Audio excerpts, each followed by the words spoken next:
mampu mengenali dirinya. Kalau temanmu sering bilang begini, itu kan kamu, kalau aku begini, berarti dia punya self-awareness. Dia tidak tenggelam dalam kerumunan, dia tidak takut mengekspresikan dirinya, tapi dia bisa mengenali, ini loh aku.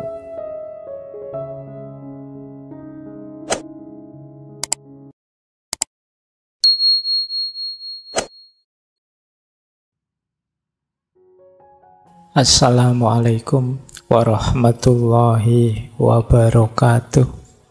Tapi secara umum menurut saya yang disebut sadar itu kita paham tentang diri kita dan lingkungan kita.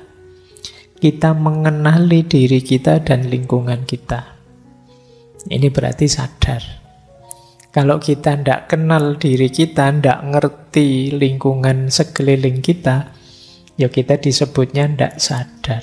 Jadi yang paling awal justru paling berat itu mengenali diri. Siapa aku, mengapa aku seperti ini, mengapa aku di sini, nah, itu bagian dari kesadaran. Itu yang pertama ya. Yang kedua, sadar itu kadang didefinisikan sebagai waspada atau terjaga, bangun. Ya ini lawannya pingsan, lawannya koma, lawannya ngantuk. Nah, mungkin ada yang bilang kalau ngantuk itu setengah sadar, Pak. Setengah sadar, setengah enggak. Ya, bisa saja begitu, tapi intinya sadar itu waspada dan terjaga. Nah, misalnya teman-teman tidak waspada, di depannya ada minuman misalnya, terus ketendang. Nah, ketendang itu kan berarti dalam kondisi tidak sadar. Terus gelasnya kesampluk misalnya. Nah, itu kan berarti tidak waspada, meskipun bangun sih, tidak cuma karena kurang waspada. Nah, ini juga disebut tidak sadar. Makanya kalian kan menceritakan pada teman, mohon maaf saya tidak sadar, saya tidak sengaja, terus gelasnya kesenggol, terus jatuh. Nah, ya meskipun istilah yang kedua ini kan sering kita pakai jadi modus. Kalau kita salah, kalau kita keliru, kalau kita khilaf apa, terus alasannya tidak sadar.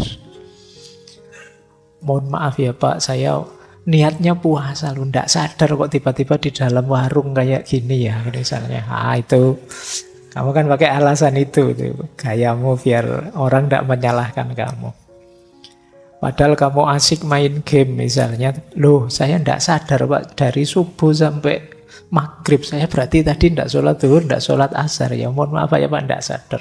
Ya sadar, wong kamu main game dan menang, ya kadang kalah ngamuk-ngamuk, itu namanya masih sadar. Nah, jadi waspada dan terjaga. Ada juga yang mendefinisikan sadar itu yang nomor 3 itu. Isi mental dan pikiran. Jadi kalau ini lebih ke bentuk kesadaran. Di isi diri kita, isi mental kita. Misalnya saya ada di sini dengan kesadaran saya sedang memberi kajian. Kalian duduk di sana dengan kesadaran sedang mengikuti kajian. Awas kebalik-balik, awas keliru. Jadi isi mental dan isi pikiran. Termasuk kalau kalian sering saya orang Indonesia loh, saya Muslim loh, saya masih muda loh, saya mahasiswa loh. Ini kan isi kesadarannya. Jadi kalau orang menyatakan kesadaran itu ada kalanya isinya ini.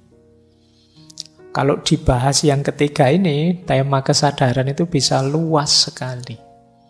Mungkin 90% materi ngaji filsafat itu ya kesadaran.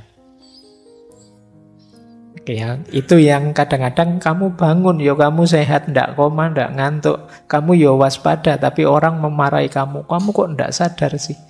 Mbok yo yang sadar, kita itu orang Indonesia. Mbok yo yang sadar, kita itu Islam. Mbok yo yang sadar. Nah, kamu itu mahasiswa. Nah, ini yang nomor 3 ini. Jadi sekarang kita tahu ya, kalau ada orang ngomong kesadaran, coba dicek dia ada di mana? Apakah kesadaran yang pertama, pengenalan diri, pemahaman diri dan lingkungan, ataukah kewaspadaan, keterjagaan? Kalau ini mungkin banyak berhubungan dengan tadi ya, medis dan lain sebagainya. Yang ketiga, isinya. Isi mental dan pikiran. Baik, jadi ini dari sisi definisinya saja.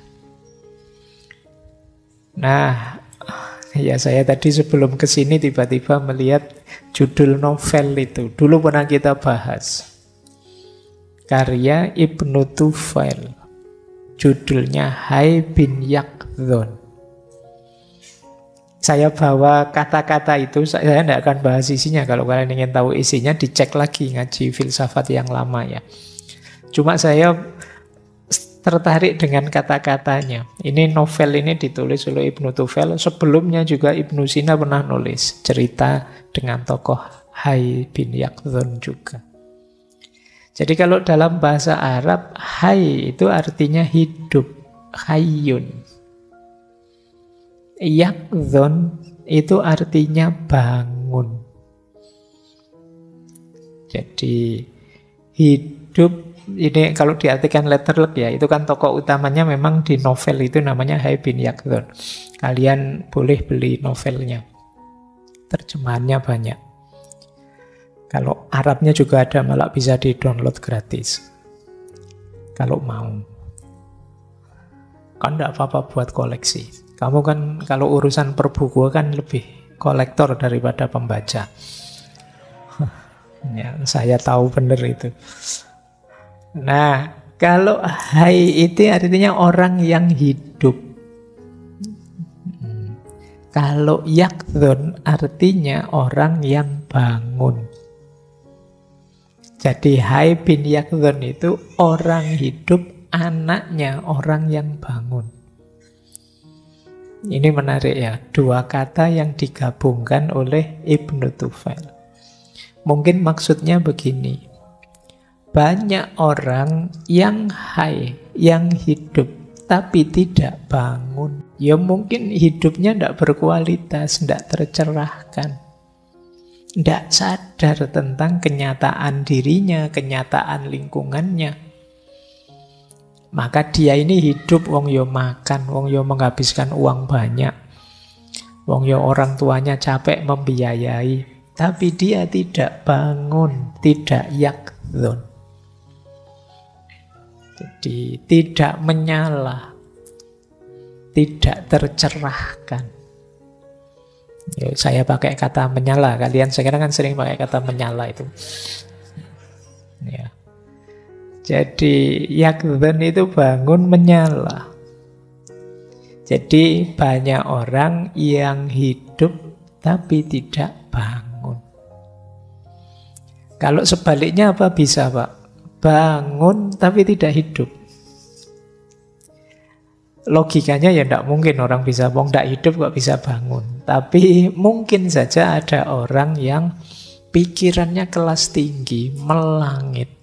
Kalau ngomong daki-daki luar biasa, tapi tidak berefek pada kehidupannya. Kalau ngomong kayak apa kayak itu, pokoknya umum luar biasa tingginya. Tapi kenyataan hidupnya tidak sehebat mulutnya. Nah ini mungkin bisa kita definisikan orang yang bangun, yaqdhan, tapi tidak hai. Ilmunya tidak hidup. Dia hanya mengawang-awang. Nah, itu mungkin bisa kita arahkan ke situ. Nah, kalimat ini, kata ini saya bawa malam hari ini paling tidak untuk memperjelas yang dimaksud dengan kesadaran. Ada orang membahas kesadaran itu hanya di level high, di level hidup. Pokoknya ndak pingsan, ndak koma, ya. Makannya banyak. Kalau tidur ngorok ya berarti dia hidup kan gitu. Tapi yang banyak dibahas para filosof, para ulama tentang sadar itu sebenarnya aspek yaqdhan ini. Aspek bangun. Hidup yang tidak sekedar hidup. Seperti dulu ya kata-katanya Hamka itu. Kalau hidup sekedar hidup, ya monyet juga hidup di hutan. Binatang juga hidup semua. Tapi kita ini manusia. Jadi hidup kita harus membangun. Makanya istilahnya yakdhon itu kan bangun. Jangan tidur saja, jangan rebahan saja. Kita harus bangun. Kalau bahasanya Al-Quran, ya ayyuhal mudassir kum fa'anzir. Jadi wahai orang yang berselimut, nah, semoga kalian tersinggung ya dengan kata itu. Atau kalian ngeyel, enggak kok Pak, saya enggak pernah selimutan, Jogja panas sekarang. Jadi enggak tentang saya itu. Itu mungkin kalau diterjemahkan dengan bahasa yang lebih vulgar itu maksudnya, wahai orang yang rebahan, kum fa'anzir, bangunlah, bangkitlah. Baik, jadi ini dua dimensi kesadaran ya. Jadi malam hari ini mungkin sebagian besar kita membahas yakdhon.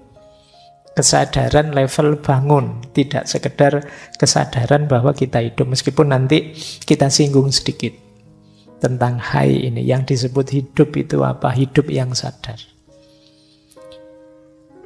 Baik, ini definisi ya, pemahaman wilayah-wilayah sebelum kita lanjutkan. Nah, sekarang mari kita lihat yang disebut sadar itu apa.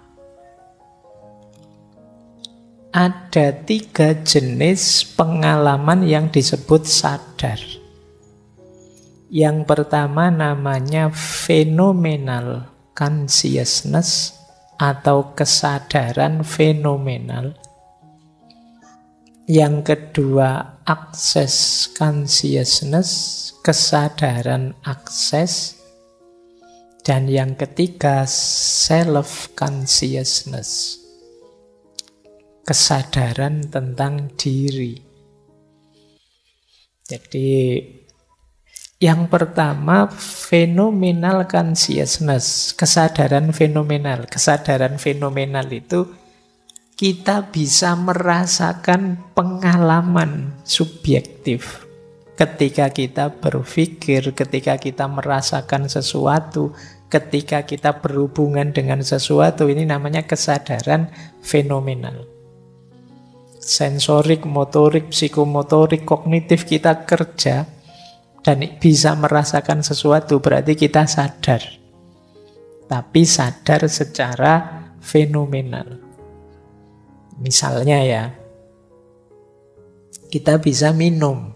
Bismillah. Silakan yang ada minumnya diminum. Yang tidak ada dilihat saja. Nah, secara sensorik kita bisa merasakan, minumannya manis. Suka saya senang yang manis-manis. Selain minuman juga saya suka yang manis-manis. Nah, suka atau tidak suka itu emosi. Jadi manis itu sensorik, suka atau tidak suka itu emosi.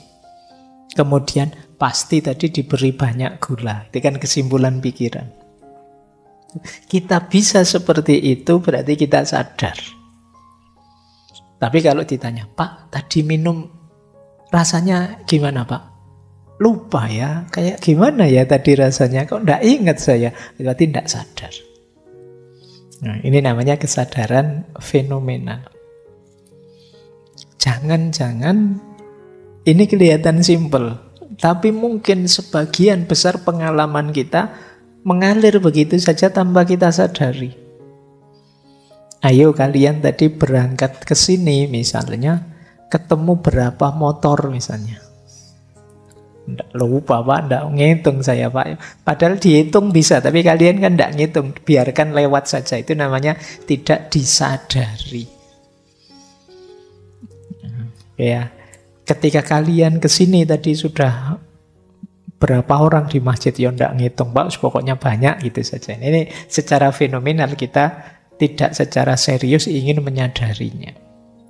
Meskipun ya sebenarnya masuk dalam sensasi kita, pikiran kita tidak membunyikannya.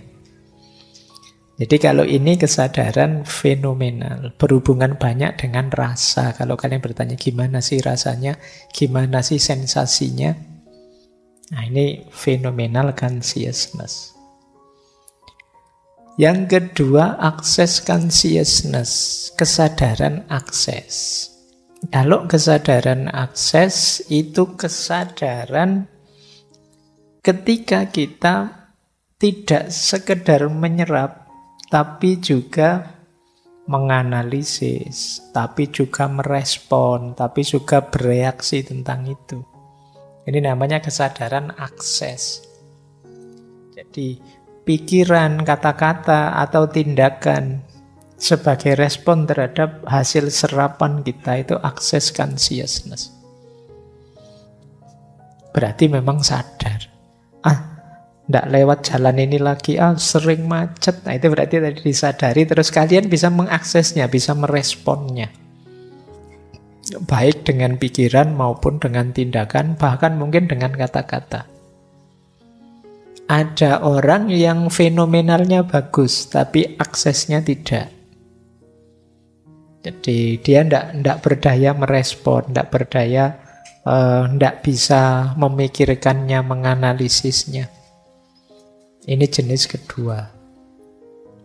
Ada lagi yang ketiga, kalau ini balik lagi ke dalam membaca diri kita. Kesadaran diri itu, aku itu loh kok suka minuman yang manis ya. Padahal kata dokter tidak sehat loh. Terus kita berpikir tentang diri kita, itu namanya self-consciousness. Jadi yang disebut sadar itu bisa phenomenal consciousness, bisa access consciousness, bisa self-consciousness. Ini jenis pengalamannya. Saya lanjutkan, kalau informasi. Nah, inilah cirinya kita benar-benar sadar. Jadi kalau teman-teman ingin menguji saya ini sadar beneran atau tidak, coba lihat 7 aspek ini.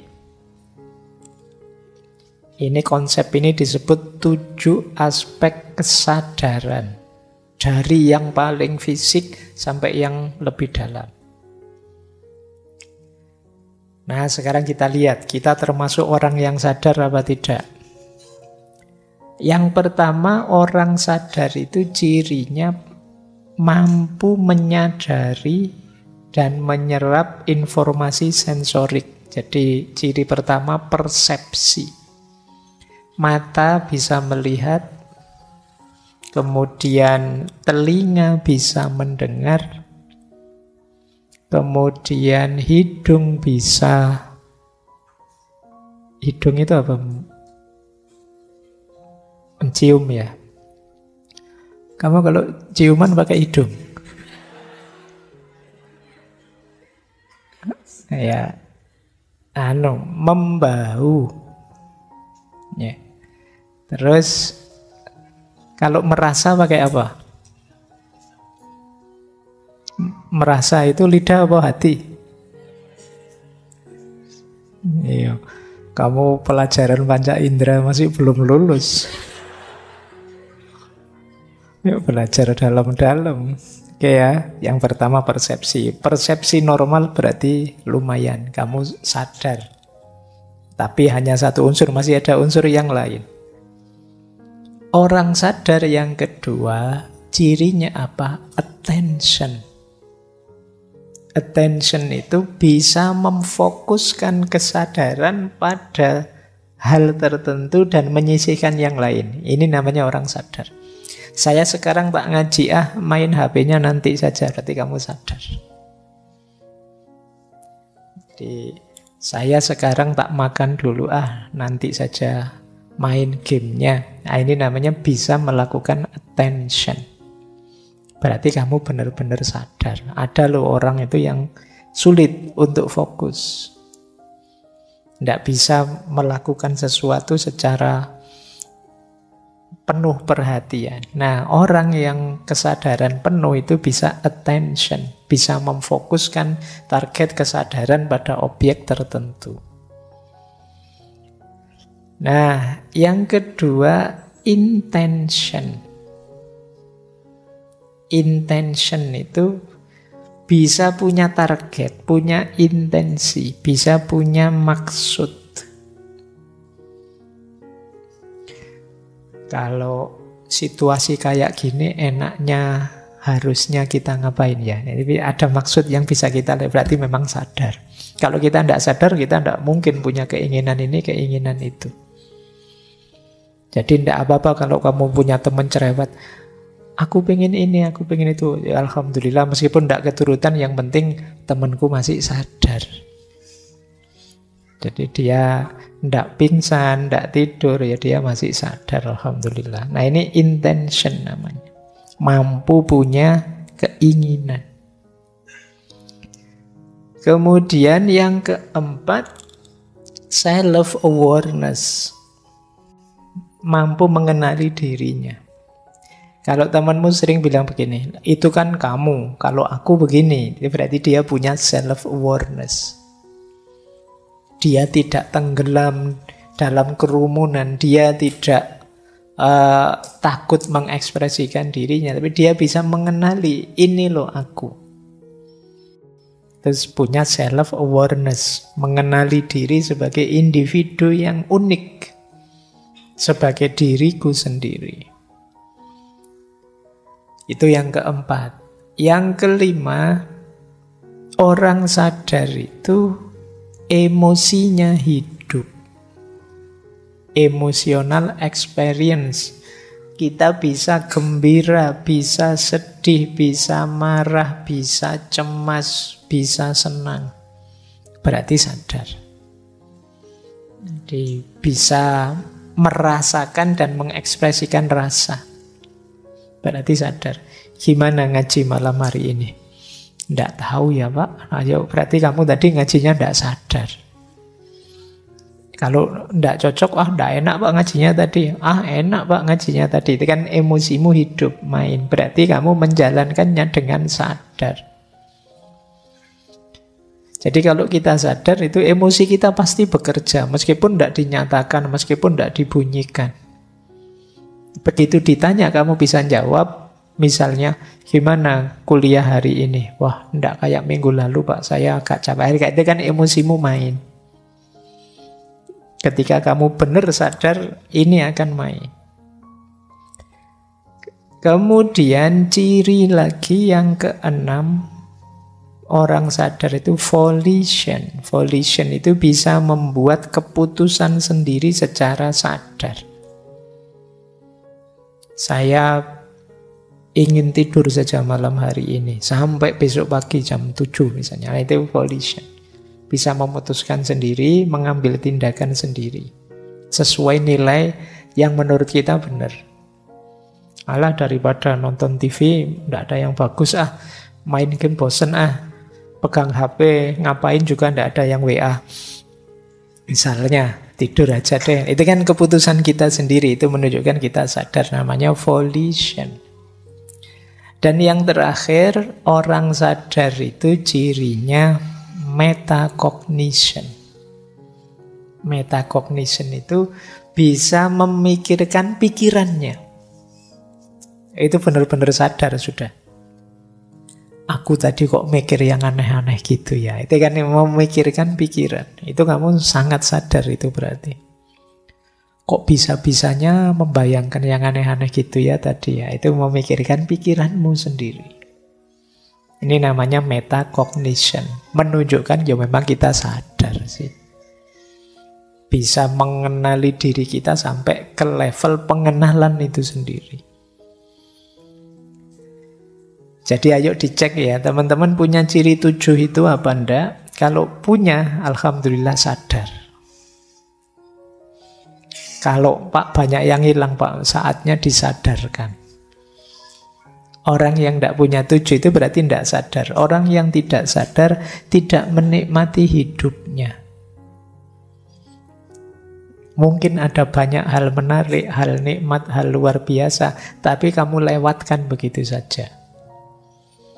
Maka hiduplah dengan sadar, dengan yakdhon tadi. Biar apa? Biar bisa menikmati hidup. Apa sih Pak gunanya menikmati hidup? Biar kita bisa bersyukur. Kuncinya kan nanti di situ. Baik, kita lanjutkan ya. Ini materinya agak panjang. Nah, sekarang kita lihat. Apa sih yang mempengaruhi kesadaran? Ada yang bilang kesadaran itu dipengaruhi 4 hal. Cara kita hidup dengan kesadaran yang seperti apa itu dipengaruhi 4 hal.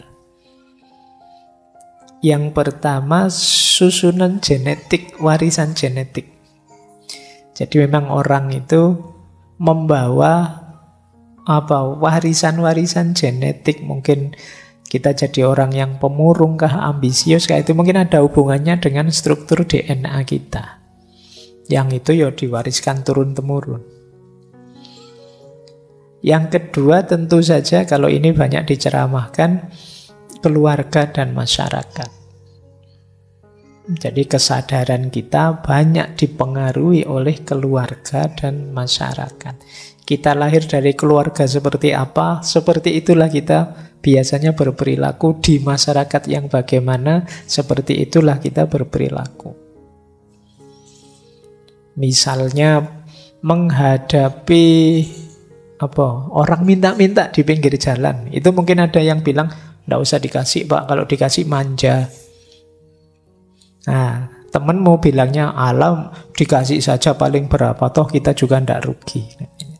Kok bisa beda cara berpikir seperti ini? Ya mungkin karena masyarakat dan keluarganya menanamkan cara berpikir yang berbeda tadi. Jadi kalian boleh menelusuri, aku itu loh kok jadi orang baperan kayak gini lah. Akarnya dari mana? Apa struktur genetik, apa karena masyarakat atau keluarga atau apa? Atau karena yang ketiga itu, sejarah dan pengalaman hidup. Oh mungkin ada sejarahnya, oh ada pengalamannya yang membawa saya ke situ. Jadi kesadaran kita dibentuk oleh pengalaman kita. Mungkin pernah ngalami ditipu teman habis-habisan. Akhirnya kita kemana-mana membawa kesadaran, jangan mudah percaya sama orang, jangan mudah percaya sama orang. Terus-terusan begitu. Kenapa? Pengalaman. Kalian ngaji ke sini dengan kesadaran, saya tidak akan ngambil minum lagi. Kenapa? Karena minggu lalu nendang gelas dilihat banyak orang, malu aku. Nah, itu kan terus karena pengalaman itu kamu sekarang sudahlah, tidak minum juga tidak apa-apa. Itu kesadaranmu berubah terusan. Atau ya memang ada tipe tertentu kepribadianmu, pola yang selama ini kamu kembangkan. Mungkin kamu baca buku apa, kitab apa, mengidealkan, wah saya harusnya begini, harusnya begitu. Terus dirimu terbentuk. Kamu membentuk dirimu seperti itu. Dan kamu lahir dengan kesadaran begitu. Mungkin dengan kesadaran serius, atau dengan kesadaran apatis, atau dengan kesadaran cengengesan, atau itu dibentuk oleh 4 hal ini. Tapi menarik, kata orang Jawa, apapun isi kesadaran kita, apapun pembentuknya, ayo tetap eling lan waspada. Eling itu kita sadari, waspada itu kita waspadai. Eling itu kita sadari, ayo kita sadari. Iya sih kita ada struktur genetik begitu, ada pengalaman yang membentuk kesadaran kita, tapi ini bukan harga mati. Iya sih saya punya pengalaman traumatik, tapi tidak apa-apalah. Akan saya ulang, siapa tahu berhasil. Itu bisa. Jadi itu yang disebut waspada, hati-hati. Jangan menyerah saja ditelan oleh sejarah, menyerah saja ditelan oleh masyarakat, menyerah saja ditelan oleh struktur genetik kita. Kita bisa fight back. Lingkungan memang mempengaruhi, tapi kita juga bisa kok resisten terhadap pengaruh lingkungan. Wah, teman-teman saya itu Pak, sekarang HP-nya minimal 5 juta ke atas sudah mereka yang harganya. Sementara HP saya itu masih HP ya, yang kalau melihatnya sudah saya sendiri agak jijik-jijik gimana gitu. Nah gitu kan. Tapi tidak apa-apa saya pakai ini saja, wong. Yang penting kan fungsinya, bukan mereknya, bukan harganya. Ini kamu bisa kok begitu. Itu yang dimaksud eling lan waspada. Jangan kehilangan kendali diri. Karena kalau kalian sama sekali ditelan oleh genetik, ditelan oleh masyarakat, keluarga, ditelan oleh sejarah, pengalaman, bahkan ditelan oleh tipe ideal kepribadianmu, ya namanya kamu tidak sadar. Kalau ingin benar sadar, boleh pengaruh itu masuk, ya tapi saya tentukan dulu, saya terima apa saya tolak. Jadi semuanya saya yang mengendalikan. Ini yang disebut orang sadar. Itu yang orang Jawa menyebutnya ya tetap eling lan waspada. Kita sadari, oh iya ini pengaruh dari masyarakatku. Tapi baik kok, enggak apa-apa, saya ambil saja, enggak masalah. Nah, ini namanya kita eling tapi tetap waspada. Tapi kalau ini enggak sesuai, ya sudah nanti saja, dipending dulu. Saya enggak terima dulu. Ini menunjukkan kita benar-benar sadar. Jadi kalau pengaruh 4 itu kita biarkan saja menelan diri kita, sebenarnya justru menunjukkan kita tidak sadar. Untuk menunjukkan bahwa kita sadar, ya kita tetap waspada dan eling.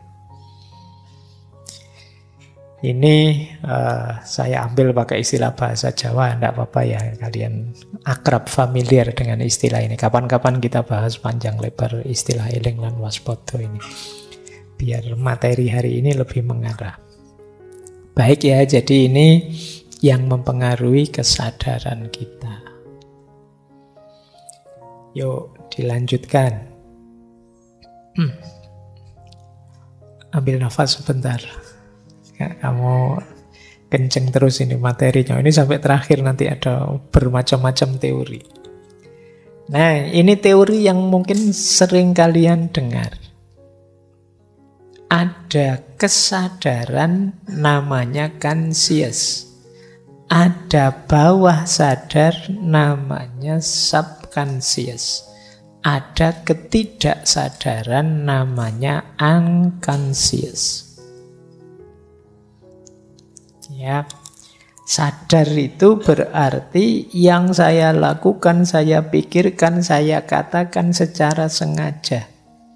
Sadar. Serius dan sengaja. Kalau subconscious, segala yang tidak kelihatan, jadi tidak berada dalam kesadaran saat ini, tapi dia akan muncul kalau ada pemicunya. Dan biasanya ya munculnya tanpa kita sadari, makanya disebut subconscious. Misalnya apalah kebiasaan-kebiasaanmu. Misalnya kamu setiap kali minum selalu saja diputer, misalnya tutupnya, ini kan kebiasaanmu. Itu kan kamu tidak sadar, tapi kalau mau disadari bisa. Itu yang disebut subconscious. Ada ndak yang kalau minum ndak mau dari ujung sini, tapi diputer, khawatir bekasnya orang, diputer terus minumnya gini. Dan itu kebiasaanmu yang kamu ndak sadar. Keluarnya selalu begitu. Itu kan namanya ndak kamu sadari, tapi kalau mau kamu sadari bisa. Kamu inget-inget, iya ya saya itu kalau minum selalu begini misalnya. Ini namanya subconscious. Saya itu kalau dimarahi selalu saja terus di kamar, nutup kamar, nyepi, menyendiri gitu. Itu kamu ndak sadar. Begitu. Tapi kalau diinget-inget bisa. Ini namanya subconscious. Kalau conscious itu yang kelihatan tiap hari, pikiranmu, kata-katamu. Kebiasaan-kebiasaan rutin itu biasanya subconscious. Nah, Jangan dikira subconscious itu sedikit, justru jauh lebih besar. Ini bedanya conscious sama subconscious. Ada yang bilang conscious mind itu hanya 10%. Yang 90% itu subconscious mind. Jadi gambarnya kayak gunung es. Ujungnya kecil, tapi sebenarnya yang subconscious itu jauh lebih besar. Di situ contohnya conscious itu apa? Keinginan. Nah, willpower. Saya ingin ini, saya ingin itu conscious. Memori-memori jangka pendek. Ini conscious. Tadi ngajinya dimulai jam 8 tepat. Ini conscious. Atau berpikir logis, berpikir kritis, ini conscious. Tapi yang subconscious banyak belief, kepercayaan-kepercayaan kita. Ini subconscious. Kadang-kadang kita lupakan, tapi nanti pada saatnya dia akan keluar sendiri. Kalau situasinya pas, sesuai. Sebentar. Jadi kayak kita percaya bahwa biasanya kalau gelap-gelap itu ada hantunya misalnya. Itu kan biasanya subconscious. Kita tidak selalu menyadari, tapi begitu momennya pas, muncul itu, belief itu. Begitu gelap-gelapan kita merinding ya saya. Kenapa? Sebelumnya ada belief itu di subconscious. Emosi-emosi tertentu, kebiasaan-kebiasaan, nilai-nilai, reaksi protektif. Reaksi protektif itu misalnya ya kayak tadi lah contohnya gelas tadi.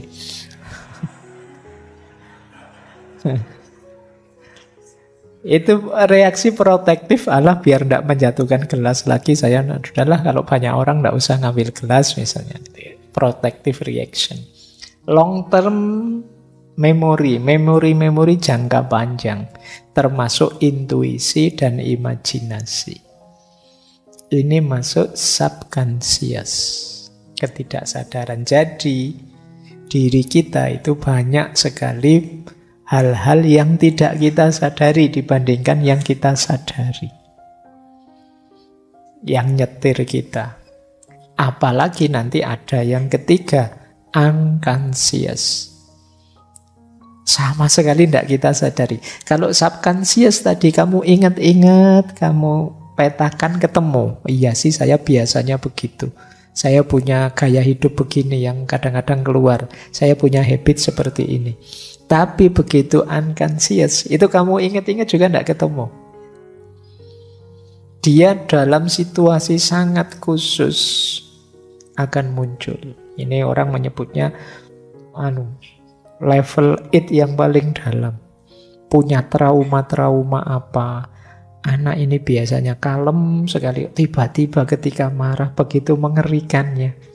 Nah, ini mungkin ada sesuatu di timbunan bawah sadar paling dalam, sisi unconsciousnya. Atau anak ini kuliah tidak lulus-lulus, tapi begitu lulus jadi dosen luar biasa tiba-tiba. Nah, itu mungkin kemarin terpendam, itu sekarang keluar. Kemarin ada di level unconscious, sekarang pinternya kelihatan. Dia sendiri kemarin tidak sadar juga kalau dia sepinter itu. Nah, ya kayak kalian kan sering bilang, wah mungkin saya ada bakat terpendam, Pak. Ya namanya terpendam kan tidak ketahuan. Kalau ketahuan namanya bukan bakat terpendam. Nah, ya mungkin ada yang terpendam sampai besok tua itu. Mungkin masih ada bakatmu yang terpendam ya sampai tua namanya. Nah, ini level unconscious, ketakutan-ketakutan tertentu itu unconscious. Kita sendiri mungkin tidak sadar kita punya ketakutan itu. Jadi 10% conscious, 90% subconscious. Ini yang mungkin kadang-kadang orang secara general bilang, oh manusia itu hanya menggunakan 10% dari akalnya, dari otaknya. Mungkin yang dimaksud ini. Ya saya tidak tahu. Baik, kita lanjutkan ya. Nah ini tadi saya janji sedikit sebelum masuk ke filsafat ya. Kalau ini perspektif medis. Kalau di medis itu ada orang sadar normal, ada orang yang sadar tapi berubah, dan ada level-level kesadaran. Saya baca saja ya sekilas, nanti teman-teman kalau ingin tahu lebih dalam ke rumah sakit saja. Yo, karena ini medis ya. Kalau normal ya seperti kita ini normal. Nanti kalau kita ngantuk sekali tidur, itu kesadarannya berubah. Normal sih tapi berubah. Mimpi, kena hipnotis, itu berubah kesadarannya. Minum obat tertentu berhalusinasi, kesadarannya berubah. Nah, kalau di level itu istilah-istilahnya ya, yang normal itu namanya conscious atau compos mentis. Ini sadar sepenuhnya. Ada di bawahnya, sebenarnya sadar sih, tapi kepribadiannya aneh, namanya apatis. Apatis itu cueknya pol, acuh tak acuh, itu apatis. Hati-hati kalian yang cuek, sama sekali itu di bawah normal. Cuek itu tidak peduli sama sekali dengan dirinya dan lingkungannya. Ini namanya orang apatis. Terus ada lagi di bawahnya namanya delirium. Kalau delirium itu gelisah, disorientasi. Disorientasi kadang, kok aku di sini ya, siapa kamu, dan lain sebagainya. Memberontak, ingin marah, teriak-teriak, halu, berkhayal. Nah ini level tidak sadar selanjutnya. Kemudian ada somnolen, atau kadang pakai istilah letargi, obtundasi, atau hipersomnia. Ini ngantuk yang luar biasa tapi masih bisa bangun lagi. Ini somnolen. Ada lagi lebih dalam namanya soporus atau stupor. Ini ngantuk itu kan tidak sadar. Ini ngantuk yang sangat dalam, sulit dibangunkan. Kalau bangun pun tidak sadar. Diajak ngomong tidak nyambung. Ini soporus atau stupor. Ini sudah mulai harus di rumah sakit kalau sudah ini. Iya. Karena setelah itu ada namanya semi koma.